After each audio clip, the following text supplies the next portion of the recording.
നമസ്കാരം and welcome back to yet another video. എല്ലാവരും സുഖമായിട്ടിരിക്കുന്നതായിരിക്കുന്നു. അങ്ങനെ നമ്മുടെ ഇത്തവണത്തെ റിയൽ മേർഡർ സ്റ്റോറി അല്ലെങ്കിൽ റിയൽ ക്രൈം സ്റ്റോറി നടക്കുന്നത് ഹരിയാനയിലാണ് കേട്ടോ. 27 മെയ് 2016 ഈ ഒരു സംഭവം നടക്കുന്നത്. ഹരിയാനയിൽ വളരെ ഫേമസ് ആയിട്ടുള്ള ഇൻഡസ്ട്രിയലിസ്റ്റാണ് mister Raj Batra. Raj Batra morning walk കഴിഞ്ഞിട്ട് നേരെ വീട്ടിൽ വന്നിരുന്ന് പേപ്പറൊക്കെ വായിച്ചുകൊണ്ടിരിക്കുന്ന സമയത്താണ് പെട്ടെന്ന് പേപ്പർ ജസ്റ്റ് കയ്യിലെടുത്തിട്ടുള്ളൂ, പെട്ടെന്നാണ് മുകളിൽ നിന്ന് റൂമിൽ നിന്ന് മരുമോളായിട്ടുള്ള പ്രിയങ്കയുടെ ഉറക്കെയുള്ള കരച്ചിൽ കേൾക്കുന്നത്.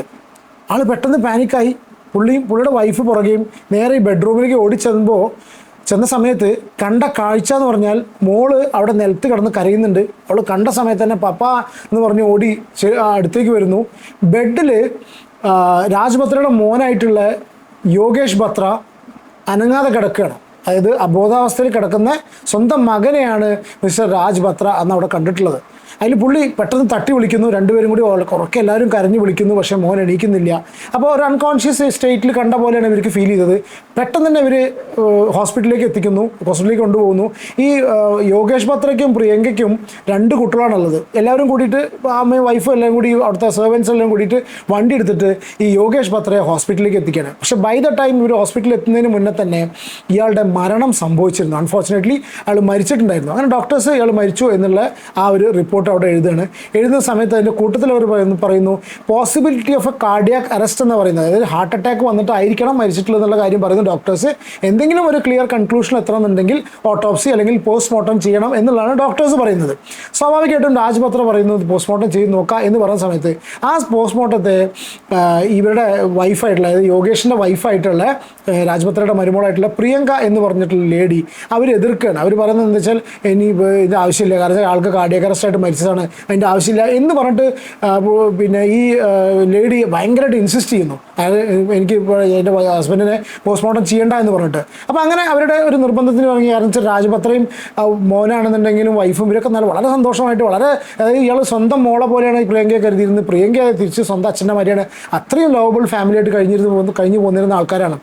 അപ്പോൾ ഈ ഒരു സിറ്റുവേഷനിൽ മോള് പറയുകയാണ് പോസ്റ്റ്മോർട്ടം വേണ്ട എന്ന് പറയുന്ന സമയത്ത് ഇയാൾക്ക് എതിർക്കാൻ കഴിഞ്ഞില്ല. അപ്പോൾ അങ്ങനെ ഇവർ അവിടുന്ന് പെട്ടെന്ന് റിപ്പോർട്ടും കാര്യങ്ങളൊക്കെ എഴുതിയിട്ട് വേണം തിരിച്ച് വീട്ടിലേക്ക് കൊണ്ടുപോകുന്നു. അധികം നേരം എനിക്ക് യോഗേഷിൻ്റെ ബോഡി ഇങ്ങനെ കാണാൻ വയ്യ എന്ന് പ്രിയങ്ക കരഞ്ഞു പറഞ്ഞുകൊണ്ട് ഇയാളുടെ ബോഡി ക്രിമേറ്റ് ചെയ്യുന്ന ഒരു സിറ്റുവേഷനിലേക്ക് വരികയാണ്. അങ്ങനെ അത് അത്രയും എന്താ പറയുക നല്ല രീതിയിൽ പോയിക്കൊണ്ടിരിക്കുന്ന, എല്ലാം കൊണ്ടും എല്ലാ സൗഭാഗ്യങ്ങളുള്ള കുടുംബം. 2 മക്കളുണ്ട്, അത്യാവശ്യം നന്നായിട്ട് രീതിയിൽ പഠിക്കുന്ന 2 മക്കൾ, സാമ്പത്തികമായിട്ട് സ്റ്റേറ്റസ് വൈസ് എല്ലാം വെച്ച് നോക്കുന്ന സമയത്ത് വളരെ ഉന്നതിയിൽ നിൽക്കുന്ന ഒരു കുടുംബത്തിന് പെട്ടെന്നാണ് ആ ഒരു കുടുംബത്തിൽ എന്താ പറയുക ആരോ കണ്ണ് വെച്ച പോലെ അല്ലെങ്കിൽ ഇടുത്തി പോലെ ഈ ഒരു സംഭവം സംഭവിച്ചത്. എന്നാലും ലൈഫ് ഷുഡ് ഗോ ഓൺ അല്ലേ, ലൈഫ് മസ്റ്റ് ഗോ ഓൺ എന്നുള്ള ആ ഒറ്റ കണ്ടീഷനിൽ ഇവർ ഈ ഒരു സംഗതിയിൽ നിന്ന് കംപ്ലീറ്റ് റിക്കവർ ചെയ്ത് സ്ലോലി റിക്കവർ ചെയ്ത് വരികയാണ്. അങ്ങനെ 1-2 മാസം കഴിഞ്ഞപ്പോൾ തന്നെ അച്ഛനാണെന്നുണ്ടെങ്കിൽ ആകെ ഏക മകനാണ്. അപ്പോൾ സ്വന്തം മകൻ നഷ്ടപ്പെട്ടാൽ അത്രയും വിഷമിച്ചിരിക്കുകയാണ് ഈ രാജ് ബത്രയും വൈഫും. പക്ഷേ ഇവരുടെ സർപ്രൈസ് എന്ന് വേണമെങ്കിൽ പറയാം, അല്ലെങ്കിൽ ഇവർക്ക് ഞെട്ടൽ പോലെ തന്നെ വേണമെങ്കിൽ പറയാം, ഈ പ്രിയങ്ക എന്ന് പറഞ്ഞിട്ടുള്ള വൈഫ്, അതായത് ഒരു നേരം ഇയാൾ ഭർത്താവ് മരിച്ച സമയത്ത് ഇവർക്ക് കൺട്രോൾ പോലും ചെയ്യാൻ പറ്റാത്തുള്ള പ്രിയങ്ക പെട്ടെന്ന് നോർമൽ ലൈഫിലേക്ക് പെട്ടെന്ന് തിരിച്ചു വരുന്ന സിറ്റുവേഷൻ ഉണ്ടായത്. അപ്പോൾ ആദ്യം ഇയാൾക്ക് കുറച്ച് സ്ട്രേഞ്ചായി തോന്നി, രാജ് ബത്രയ്ക്ക് കുറച്ച് സ്ട്രേഞ്ചായി തോന്നി. പക്ഷെ എന്നാലും ആൾക്കും സന്തോഷമായി. കാരണം വെച്ചാൽ ആൾക്കും വേണ്ടല്ലോ, കാരണം മകൾ എന്ന് പറഞ്ഞാൽ പുള്ളി സ്വന്തം മകളെ പോലെയാണ് മരുമകളെ കരുതിയിരുന്നത്. അപ്പോൾ എന്താ വെച്ചാൽ മകൻ ഏതായാലും മരിച്ചു, ഇനി ബാക്കിയുള്ളവരെങ്കിലും വളരെ സന്തോഷമായിട്ടിരിക്കട്ടെ എന്നുള്ള കണ്ടീഷനിൽ പുള്ളിയും ആ ഒരു രീതിയിൽ തന്നെ കണ്ടിരുന്നത്. അധികം ദിവസം വൈകാതെ തന്നെ ഈ പ്രിയങ്ക ഇവരുടെ വലിയൊരു ബിസിനസ്സായിരുന്നു, ആ ബിസിനസ്സിൽ അവരെ ചെയർമാൻ സ്ഥാനം ഏറ്റെടുത്തിട്ട് ആ ബിസിനസ് മുന്നോട്ട് കൊണ്ടുപോകാൻ നോക്കുന്നു. മാത്രമല്ല ഇതിന് മുന്നേ കണ്ടിരുന്ന പ്രിയങ്ക ആയിരുന്നില്ല ഇയാളുടെ മരണശേഷം കണ്ടിരുന്നത്. അപ്പോൾ സ്വാഭാവികമായിട്ടും ഈ രാജ് ബത്രയ്ക്ക് ചെറിയൊരു മനസ്സിൻ്റെ ചെറിയൊരു കോണിൽ ഇയാൾക്ക് ചെറിയൊരു സംശയം ഇല്ലാതില്ല. എന്താണ് ഇപ്പോൾ ഒരു സ്വന്തം ഹസ്ബൻഡ്, ഇത്രയും ലവിങ് ആയിട്ടുള്ള ഒരു ഹസ്ബൻഡ് മരിച്ചതിന് ശേഷം യാതൊരുവിധ ആ ഒരു പ്രോബ്ലംസും ഇല്ലാത്ത രീതിയിൽ ഈ വൈഫ് പ്രിയങ്ക ബിഹേവ് ചെയ്യുന്ന കണ്ട സമയത്ത് കുറച്ചൊക്കെ ഇയാളുടെ മനസ്സിലൊരു സംശയം തോന്നി. പക്ഷേ ഇവർ തമ്മിൽ ഈ പ്രിയങ്കയും യോഗേഷും തമ്മിൽ അതുപോലെ റിലേഷൻഷിപ്പിൽ യാതൊരു ഇഷ്യൂസും ഇല്ല. അപ്പോൾ അങ്ങനെ സംശയിക്കേണ്ടത് പ്രോബ്ലം ഒന്നുമില്ല. അപ്പോൾ ഇയാൾ വിചാരിച്ചു പിന്നെ ഇയാൾക്ക് എന്താ വെച്ചാൽ ഇത്രയും വയസ്സായിരുന്നു, അത്യാവശ്യത്തിലേറെ സമ്പാദ്യങ്ങളും പുള്ളിക്ക് ഉണ്ടാക്കിയിട്ടുണ്ട്, പിന്നെ ഒറ്റ മകനേ ഉള്ളൂ. ആ മകൻ മരിച്ചതിന് ശേഷം ആ സ്വത്തുക്കൾ കംപ്ലീറ്റ് ആളുടെ 2 മക്കൾക്കും വൈഫിനും തന്നെ പോകേണ്ടത്. അപ്പോൾ ആ ഒരു കാര്യത്തിൽ എനിക്ക് ബിസിനസ്സിൻ്റെ ഒന്നും ആവശ്യമില്ല, മകൾ നോക്കി നടത്തട്ടെ എന്നുള്ള ആ ഒരു സമാധാനത്തിലായിരുന്നു ഈ വ്യക്തി ഇരുന്നത്. അങ്ങനെ സ്ലോലി പ്രിയങ്ക പഴയ ലൈഫിലേക്ക് തിരിച്ചു വന്നു. ബിസിനസ്സും കാര്യങ്ങളും മുന്നോട്ട് കൊണ്ടുപോകാൻ തുടങ്ങി. പുതിയ കമ്പനീസും ബ്രാഞ്ചസൊക്കെ ഓപ്പൺ ചെയ്യുന്നതിൻ്റെ കുറേ ഫോർമാലിറ്റീസും കാര്യങ്ങളൊക്കെ മുന്നോട്ട് കൊണ്ടുപോകുന്ന സിറ്റുവേഷനിൽ ഇരിക്കുന്നു. ഈ സമയത്താണ് വീട്ടിൽ പ്രിയങ്ക വന്നതിന് ശേഷം പ്രിയങ്കയുടെ പഴയ സ്വഭാവത്തിൽ നിന്ന് ഭയങ്കര ചേഞ്ച് ഇയാൾക്ക് ഫീൽ ചെയ്യുന്നത്. കാരണം വെച്ചാൽ പ്രിയങ്ക പഴയതിലും കൂടുതൽ സന്തോഷവതിയായിട്ട് ഫീൽ ചെയ്തിരുന്നത്. എന്നുവെച്ചാൽ ഒരു ഹസ്ബൻഡ് മരിച്ചിട്ടുള്ളൊരു സ്ത്രീ 2 മാസം ഹസ്ബൻഡ് മരിച്ചിട്ടുള്ളൊരു സ്ത്രീ 2 മാസം കഴിഞ്ഞിട്ട് 2-3 മാസം കഴിഞ്ഞിട്ട് ഏത് സിറ്റുവേഷനിലാണോ ഇരിക്കേണ്ടത് ആ ഒരു സിറ്റുവേഷനിലായിരുന്നില്ല ഈ ഒരു ലേഡി പ്രിയങ്ക ഉണ്ടായിരുന്നത്. ഇത് സ്വാഭാവികമായിട്ടും ഈ രാജ് ബത്രയുടെ മനസ്സിൽ ഭയങ്കരമായിട്ട് വിഷമമുണ്ടായി. അയാളുടെ വൈഫിനോട് ഷെയർ ചെയ്തു, ഇങ്ങനൊരു സംഭവം ഉണ്ട് കേട്ടോ എനിക്ക് എന്ന് പറഞ്ഞു. അപ്പോഴാണ് വൈഫ് ഒരു കാര്യം പറയുന്നത്, നോക്കൂ എനിക്കൊരു ചെറിയൊരു പ്രശ്നമുണ്ട്. ഞാൻ കുറച്ച് ദിവസമായിട്ട് നമ്മുടെ മോനെ യോഗേഷിനെ സ്വപ്നം കാണുന്നുണ്ട്. യോഗേഷ് എന്നും എൻ്റെ സ്വപ്നത്തിൽ വന്നിട്ട് എന്നോട് പറയുന്നുണ്ട്, അമ്മ ഞാൻ മരിച്ചതല്ല, എന്നെ കൊന്നതാണ് എനിക്ക് സംഭവിച്ചത്, ഞാൻ ഒരിക്കലും എനിക്ക് അങ്ങനെ സംഭവിച്ചിട്ടില്ല എന്നുള്ളത് എൻ്റെ മോൻ വന്ന് എന്നോട് പറയുന്നു പറയും. അപ്പോൾ സ്വാഭാവികമായിട്ടും രാജ് ബത്ര കേൾക്കുന്ന സമയത്ത് നിങ്ങൾക്ക് ഇല്ല അങ്ങനെ മോനെക്കുറിച്ച് ഒരുപാട് ആലോചിച്ചിട്ട് ായിരിക്കും. കാരണം അങ്ങനെയാണ്, നമ്മൾ ഒറ്റ മകനല്ലേ, നമ്മൾ അങ്ങനെ വളർത്തിയ മകനല്ലേ, സ്വാഭാവികമായിട്ടും നിനക്ക് അതുകൊണ്ടാണ് ഈ ഒരു വിഷമം വരുന്നത് എന്ന് പറഞ്ഞിട്ട് ഇതിനെ സമാധാനിപ്പിക്കലാണ് സാധാരണ പതിവ്. പക്ഷേ ഇത് ഡേ ബൈ ഡേ ഇത് കൂടിക്കൊണ്ടിരുന്നു. അപ്പോൾ ഉറക്കത്തിൽ നിന്ന് ഞെട്ടിണീക്കുന്നു. അതായത് ഈ യോഗേഷിൻ്റെ അമ്മ സ്വപ്നം കണ്ടിട്ട് ഈ ഒരു ഒറ്റ വാചകം മാത്രമാണ് പറയുന്നത്. സ്വപ്നത്തിൽ മകൻ വന്നിട്ട് നമുക്ക് ശരിക്കും ചില സിറ്റുവേഷനൊക്കെ നമ്മൾ കേൾക്കുന്ന സമയത്ത് വിശ്വസിച്ച് പോകും. കാരണം വിശ്വാസം തോന്നിപ്പോകും. കാരണം വെച്ചാൽ മകൻ സ്വപ്നത്തിൽ വന്നിട്ട് രാത്രി ഉറക്കത്തിൽ നിന്ന് എണീച്ചിട്ട് പറയാണ്, നോക്കൂ മോൻ വന്ന് പറഞ്ഞു അമ്മ ഭയങ്കര വിഷമത്തിലാണ്, അമ്മ ഞാൻ മരിച്ചതല്ല എന്നെ കൊന്നതാണ്, ഇതന്നെയാണ് അവൻ പറയുന്നത്, നിങ്ങൾ ഒന്ന് അന്വേഷിക്കൂ, ഒന്ന് പോലീസിൽ പോയി പരാതിപ്പെടൂ എന്ന് പറയുന്നു. But on the same time Raj ബത്രയ്ക്ക് ഇതുപോലെ ഒരു സംശയം തോന്നി. കാരണം വെച്ചാൽ അവിടെ പ്രിയങ്കയുടെ പെരുമാറ്റത്തിൽ ചെറിയൊരു വ്യത്യാസമുണ്ട്. അപ്പോൾ രണ്ടും കൂടി കോറിലേറ്റ് ചെയ്തിട്ടായിരിക്കണം രാജ് ബത്ര സ്വന്തം മകളെ ഒന്ന് വാച്ച് ചെയ്യാൻ തീരുമാനിച്ചു. കൂടെ ഇയാൾ ഈ പ്രിയങ്ക എന്നുള്ള മകൾ പോലും അറിയാതെ ഇയാൾ പോലീസ് സ്റ്റേഷനിൽ പരാതി കൊടുക്കണം. പക്ഷേ പോലീസുകാർ അത്ര സീരിയസ് ആയിട്ട് എടുക്കുന്നില്ല ഒരു കേസ്. കാരണം വെച്ചാൽ അവർ സ്വാഭാവികമായിട്ട് പ്രത്യേകിച്ച് പോസ്റ്റ്മോർട്ടം ഉണ്ടായിട്ടില്ല, അങ്ങനത്തെ യാതൊരുവിധ പ്രശ്നങ്ങളും ഉണ്ടായിട്ടില്ല. അപ്പോൾ ഈ ഒരു സിറ്റുവേഷനിൽ പോലീസിന് അങ്ങനെ ഒരു സെക്കൻഡ് തോട്ടിൻ്റെ ആവശ്യമില്ല. പക്ഷേ ഇൻവെസ്റ്റിഗേഷൻ നടത്തുന്ന സമയത്ത് തന്നെ രാജ് ബത്രയ്ക്ക് വളരെ ക്ലിയർ ആയിട്ട് ഒരു കാര്യം കൺഫേംഡ് ആയിരുന്നു, പോലീസിൻ്റെ കംപ്ലീറ്റ് കപ്പാസിറ്റി എടുത്തിട്ട് ഒന്നും ചെയ്യുന്നുണ്ടായിരുന്നില്ല അവിടെ. കാരണം വെച്ചാൽ പോലീസിൻ്റെ ഭാഗത്ത് നിന്ന് വളരെ ഒഴുക്കം മട്ടിലാണ് കാര്യങ്ങൾ മുന്നോട്ട് കൊണ്ടുവരുന്നത്. അപ്പോൾ ഈ രാജ് ബത്ര എന്ന് പറഞ്ഞ വ്യക്തി അത്യാവശ്യം സാമ്പത്തികമായിട്ട് നല്ല രീതിയിൽ കഴിഞ്ഞ ഒരാളായതുകൊണ്ട് അയാൾക്ക് പോലീസിലുള്ള ഈ ഒരു വിശ്വാസം ഇല്ലാത്തത് കൊണ്ട് പുള്ളി അന്ന് ഹരിയാനയിൽ ഉണ്ടായിരുന്നുള്ള വളരെ ടോപ്പായിട്ടുള്ള ഒരു ഡിറ്റക്റ്റീവ് ഏജൻസീനെ ഈ വക കാര്യങ്ങൾ ഈ ഒരു കേസ് അന്വേഷിക്കാൻ വേണ്ടിയിട്ട് ഏൽപ്പിക്കുകയാണ്. അന്നത്തെ വളരെ ടോപ്പായിട്ടുള്ള അന്നത്തെ പ്രമാദമായ കേസുകളൊക്കെ തെളിയിച്ചത് ഡിറ്റക്റ്റീവ് ഏജൻസി ആയിരുന്നു കേട്ടോ. അങ്ങനെ ഈ ഡിറ്റക്റ്റീവ് ഏജൻസി അവർ പെട്ടെന്ന് തന്നെ സമവേശിയതിന് ഇവരുടെ കാര്യത്തിലേക്ക് കടക്കുന്നു. ഇവർ ഫസ്റ്റ് തന്നെ ചെയ്യുന്നത് ഇവർ വേറെ അബൌട്ട്സും ഇവരുടെ റിലേഷൻഷിപ്സും കാര്യങ്ങളൊക്കെ നോക്കുന്നു. അന്വേഷിക്കുന്ന സമയത്ത് ഒരു കാര്യം മനസ്സിലാവുന്നു, ഈ പ്രിയങ്ക എന്ന് പറഞ്ഞിട്ടുള്ള ലേഡി ഭയങ്കര ബ്യൂട്ടിഫുൾ ആയിരുന്നു. മാത്രമല്ല ഇവർ മിസ് ഖാൽസ, മിസ് ഡൽഹി എല്ലാം ആയിട്ട് കോളേജിലുള്ള സമയത്ത് എടുക്കപ്പെട്ട ലേഡി ആയിരുന്നു. അപ്പോൾ പിന്നെ അവർക്ക് വേറെ സംഭവം ഉണ്ട്, അവർ ഭയങ്കര ഫാറ്റി ആയിട്ടുള്ള ലേഡിയാണ്. അപ്പോൾ റീസെൻ്റ് ആയിട്ട് അവരുടെ ബ്യൂട്ടിയിലും കാര്യങ്ങളൊക്കെ ഒരുപാട് കോൺസെൻട്രേറ്റ് ചെയ്തിരുന്നു. അങ്ങനെ ഇരിക്കുന്ന സമയത്താണ് പെട്ടെന്ന് പ്രിയങ്ക പണ്ടും ഒന്നും ഇല്ലാത്ത രീതിയിൽ പലപ്പോഴുമായിട്ട് ഔട്ട്സൈഡ് ഹരിയാന പാർട്ടികളിൽ പങ്കെടുക്കാൻ പോകുന്ന സിറ്റുവേഷനായി. അപ്പോൾ ഡിറ്റക്റ്റീവ് ഏജൻസിയിലെ ഡിറ്റക്റ്റീവ്സ് ഈ പ്രിയങ്കനെ ഫോളോ ചെയ്ത് നോക്കുന്ന സമയത്ത് ഈ പ്രിയങ്കയെ പാർട്ടിയിൽ വെച്ചിട്ട് വേറൊരു ചെറുപ്പക്കാരൻ്റെ കൂടെ പല ഓക്വേർഡ് സിറ്റുവേഷനുകളിലും കാണപ്പെടുകയാണ്. കാരണം വെച്ചാൽ ഒരു വേറെ രീതിയിലുള്ള സാഹചര്യങ്ങളിൽ കാണപ്പെടുന്നു. ഈ ഡിറ്റക്റ്റീവ്സിന് ചെറിയൊരു സംശയം തോന്നുകയാണ്, ഒരു ഭർത്താവ് മരിച്ചിട്ടുള്ളൊരു സ്ത്രീ ഒരു കാരണവശാലും ഇത്ര വളരെ ഷോർട്ട് സ്പാൻ ഓഫ് ഇതിൽ കൊണ്ട് ഒരു കാരണവശാലും ഇതുപോലുള്ള പാർട്ടിയും പരിപാടിയും കാര്യങ്ങളും പങ്കെടുക്കില്ല. ആ പങ്കെടുക്കുന്നത് പോലും ഒരു പ്രത്യേക പല പാർട്ടികളിലും പോകുന്ന സമയത്ത് ഒരൊറ്റ വ്യക്തിയായിട്ടുള്ള ഒരു ആൺസുഹൃത്ത് പോലെ ഒരാളെയും കൂടെ ഉണ്ട്. ഒരു പക്ഷേ ചിലപ്പോൾ സുഹൃത്തായിരിക്കാം, ആരും ആയിരിക്കാം. കാരണം പക്ഷേ അപ്പോൾ അങ്ങനെ അന്വേഷിക്കുന്ന സമയത്താണ് ഇവർക്ക് മനസ്സിലായത് ഇവർ ഈ പ്രിയങ്ക പോയിരുന്നത് രാജ് ചോപ്ര എന്ന് പറഞ്ഞിട്ടുള്ള ഒരു ജിം ട്രെയിനറുടെ കൂടെയാണ്. അതായത് പ്രിയങ്ക കുറച്ച് തടി കൂടുതലായതുകൊണ്ട് യോഗേഷ് ഇവർക്ക് ഡയറ്റ് പ്ലാനും കാര്യങ്ങളും അവരുടെ ഡയറ്റും കാര്യങ്ങളൊക്കെ നോക്കാനും അവരുടെ ആ ഒരു പഴയ ഫിറ്റ് സിറ്റുവേഷനിലേക്ക് എത്താനും വേണ്ടിയിട്ട് അവരെ ഒരു ജിമ്മിൽ ജോയിൻ ചെയ്തിരുന്ന ഒരു പേഴ്സണൽ ട്രെയിനറെയും വെച്ചിരുന്നു. ആ പേഴ്സണൽ ട്രെയിനറാണ് ഈ രാജ് ചോപ്ര. ഈ ചോപ്ര എന്ന് പറഞ്ഞിട്ടുള്ള വ്യക്തി ഇവരുടെ പേഴ്സണൽ ട്രെയിനറായിരുന്നു. അപ്പോൾ ഒരു പക്ഷേ ചിലപ്പോൾ ഈ പേഴ്സണൽ ട്രെയിനർ എന്ന് പറഞ്ഞാൽ നല്ലൊരു ഫ്രണ്ട് ആയിരിക്കാം. ഈ ഒരു കണ്ടീഷനിൽ മുന്നോട്ട് പോയ സിറ്റുവേഷനിലാണ് ഈ ഡിറ്റക്റ്റീവ്സ് കൂടുതൽ ഇൻവെസ്റ്റിഗേഷൻ നടത്തുന്ന സമയത്ത് ഇവർക്ക് പല രീതിയിലുള്ള സംശയങ്ങളും വരുന്നു. കാരണം വെച്ചാൽ ഇതൊരു സ്വാഭാവിക മരണമല്ല. കാരണം വെച്ചാൽ ഈ പ്രിയങ്കയുടെ പെരുമാറ്റത്തിൽ നിന്ന് എസ്പെഷ്യലി ഇങ്ങനെ ചെറിയൊരു പെരുമാറ്റത്തിൽ വ്യത്യാസം ഉണ്ടെന്നുള്ളത് മനസ്സിലാവുന്നു. മാത്രമല്ല വളരെ സുപ്രധാനമായിട്ടുള്ളൊരു സംഭവം ഇവിടെ സംഭവിക്കുകയാണ്. ഇവരുടെ 2 മക്കൾ ചെറിയ കുട്ടികളാണ്. ഈ 2 മക്കളെയും അന്ന് ഹരിയാനയിലുള്ള ആ സ്കൂളിൽ നിന്ന് പ്രിയങ്ക മാറ്റിയിട്ട് ദൂരെ ദെഹ്റാദൂണിലേക്കുള്ള ഒരു സ്കൂളിൽ ഇവരുടെ പഠനം മാറ്റുകയാണ്. മാത്രമല്ല ഇവർ ഡേ സ്കോളേഴ്സായിട്ട് ഡെയിലിയാണ് ഇവർ പോയി വന്നെങ്കിലും അവിടെ ഇവരുടെ ഈ കുട്ടികളെ പിടിച്ചിട്ട് ബോർഡിങ്ങിലാക്കുകയാണ്, ഹോസ്റ്റലിലാക്കുകയാണ്. അത് ഈ രാജ് ബത്രയ്ക്ക് ഭയങ്കര വിഷമം തോന്നിപ്പോയി. കാരണം എന്ന് വെച്ചാൽ അച്ഛൻ മരിച്ചിട്ട് ഇത്രയും ദിവസമായിട്ടുള്ള 2 കുട്ടികളെ പിടിച്ചിട്ട് ഈ സമയത്താണ് ആ ഒരു സ്ത്രീ, ഒരു അമ്മ അല്ലെങ്കിൽ ഒരു ഭാര്യ വെച്ചാൽ ഭർത്താവ് മരിച്ചു കഴിഞ്ഞാൽ സ്വാഭാവികമായിട്ടും ആ മക്കളെ കൂടെ ജീവിക്കാന്നല്ലേ തോന്നുക. ആ സ്ഥാനത്താണ് ഇവർ 2 കുട്ടികളെയും പിടിച്ചിട്ട് ആ ഒരു ഹോസ്റ്റലിലേക്ക് ആക്കുന്നത്. അപ്പോൾ സ്വാഭാവികമായിട്ടും രാജ് ബത്രയ്ക്ക് അത് ഭയങ്കര ഒരു വിഷമമായി പോയി. കാരണം മാത്രമല്ല പേരക്കുട്ടികൾ തന്നെ അടുത്ത് പോവാണ്, ഇയാൾ ഒപ്പോസ് ചെയ്യാൻ നോക്കി, പക്ഷേ ആ ഒരു ലേഡി അതിന് സമ്മതിച്ചില്ല. പ്രിയങ്ക അപ്പോൾ ഭയങ്കര അഡമൻ്റ് ആയിരുന്നു. പ്രിയങ്കയുടെ ക്യാരക്ടറും കാര്യങ്ങളൊക്കെ മാറിയ സിറ്റുവേഷനിലായിരുന്നു. അത്രയും കാലം രാജ് ബത്ര കാണാത്തൊരു ലേഡി ആയിട്ടാണ് പ്രിയങ്ക ബിഹേവ് ചെയ്തത്. പിന്നെ ആളെ കൊണ്ട് പ്രായമായി കഴിഞ്ഞു, വാർദ്ധക്യം അത്രയും പിന്നെ ഇയാളെ ബാധിച്ചു കഴിഞ്ഞിരുന്നു. അപ്പോൾ ആ ഒരൊറ്റ കാര്യം കൊണ്ട് തന്നെ ഇയാൾക്ക് ചെറുത്ത് നിൽക്കുന്നതിനൊരു പരിധി ഉണ്ടായിരുന്നു.